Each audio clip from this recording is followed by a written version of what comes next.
The book of Matthew, chapter 22. Parable of the great feast. Jesus also told them other parables. He said, "The kingdom of heaven can be illustrated by the story of a king who prepared a great wedding feast for his son. When the banquet was ready, he sent his servants to notify those who were invited, but they all refused to come. So he sent other servants to tell them, 'The feast has been prepared, the bulls and fattened cattle have been killed, and everything is ready.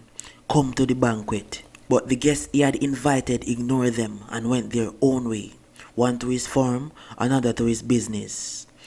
Others seized his messengers and insulted them and killed them. The king was furious, and he sent out his army to destroy the murderers and burn their town. And he said to his servants, 'The wedding feast is ready, and the guests I invited aren't worthy of the honor. Now go out to the street corners and invite everyone you see.' So the servants brought in everyone they could find, good and bad alike, and the banquet hall was filled with guests.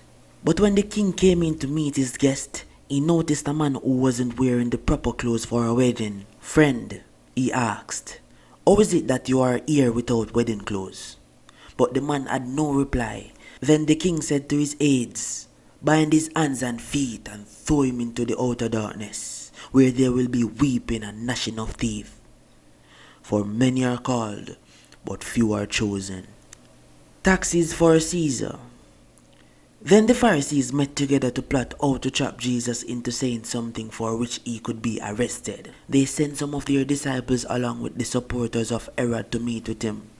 "Teacher," they said, "we know how honest you are. You teach the way of God truthfully. You are impartial and don't play favorites. Now tell us what you think about this. Is it right to pay taxes to Caesar or not?"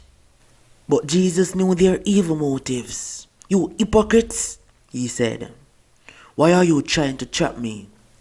Here, show me the coin used for the tax." When they handed him a Roman coin, he asked, "Whose picture and title are stamped on it?" "Caesar's," they replied. "Well, then," he said, "give to Caesar what belongs to Caesar, and give to God what belongs to God." His reply amazed them, and they went away. Discussion about resurrection.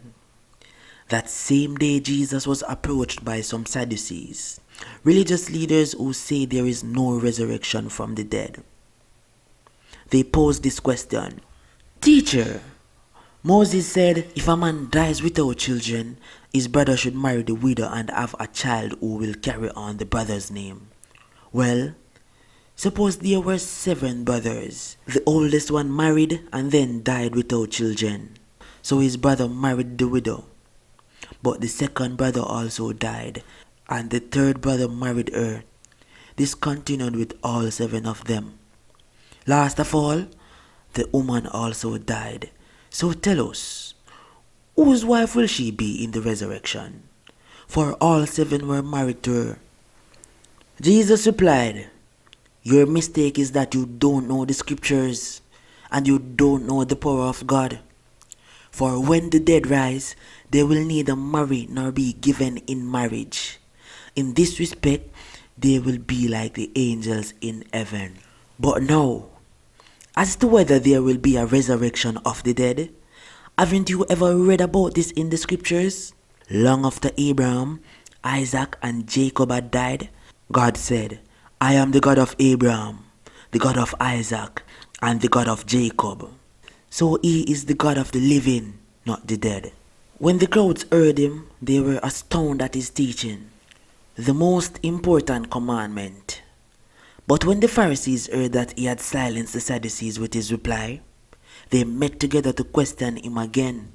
One of them, an expert in religious law, tried to trap him with this question, "Teacher, which is the most important commandment in the law of Moses?" Jesus replied, "You must love the Lord your God with all your heart, all your soul, and all your mind. This is the first and greatest commandment. A second is equally important. Love your neighbor as yourself. The entire law and all the demands of the prophets are based on these 2 commandments."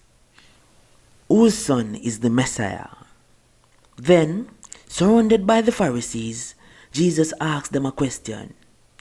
What do you think about the Messiah? Whose son is he? They replied, He is the son of David.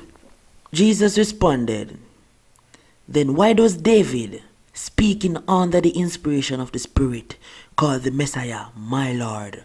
For David said, The Lord said to my Lord, Sit in the place of honor at my right hand until I humble your enemies beneath your feet.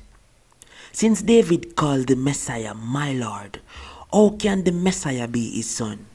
No one could answer him, and after that, no one dared to ask him any more questions.